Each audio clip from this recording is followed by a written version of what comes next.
शहरों में होटलों के अंदर अवैध गतिविधियां व्यापार फल फूल रहा है, लेकिन अवैध तरीके से शुरू हुआ जिसकी जवानी विपरीत प्रभाव पड़ता है। फिर कितना अवैध? जिला कांग्रेस कमेटी द्वारा गतिविधियों पर रोक लगाने हेतु आवेदन पत्र जिला पुलिस प्रमुख को दे दिया गया है। देखना होगा कि अरावली जिले के मोडासा सहित पूरे जिले में अरावली में चल रही अवैध गतिविधियों पर अंकुश लगाया जाएगा।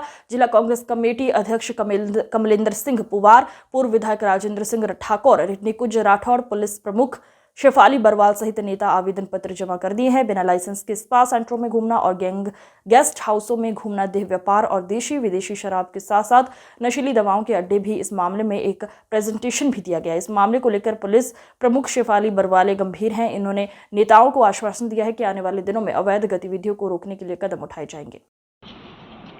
આજરોજ અરવલ્લી જિલ્લા કોંગ્રેસ વતીથી અમે અને અમારા પૂર્વ એમએલએ ભાઈ શ્રી રાજેન્દ્રસિંહ ઠાકોર અને નિકુંજભાઈ રાઠોડ જિલ્લા પોલીસ વડાની મુલાકાત લઈ અને અમે રજૂઆત કરી છે કે જે પ્રમાણે આજે મોડાસા શહેરની અંદર દેશી દારૂના અડ્ડાઓ ધમધમતા હોય, વિદેશી દારૂના અડ્ડાઓ ધમધમતા હોય અને સ્પાની યાર્ડની અંદર જે પ્રમાણે ગેર પ્રવૃત્તિ દેહ વેપારના ધંધાઓ થતા હોય એવા ધંધાઓને રોકવા માટે પોલીસ વડાને અમે વિનંતી કરી છે।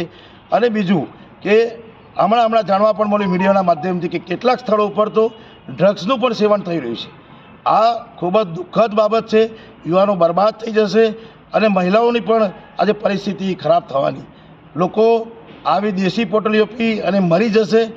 અને જે પ્રમાણે હમણાં સ્પાનો જે લાયસન્સ વગરના જો સ્પા ચાલતા હોય તો આ કઈ રીતે સાંકી લેવાય। આજે અમે પોલીસ વડાશ્રીને વિનંતી કરી મળે એમને અમને વિશ્વાસ પણ આપ્યો છે કે ટૂંક જ સમયની અંદર જે પ્રમાણે જે કોઈ ગેરપ્રવૃત્તિઓ ચાલતી હશે એ બંધ થશે। અમારી માગણી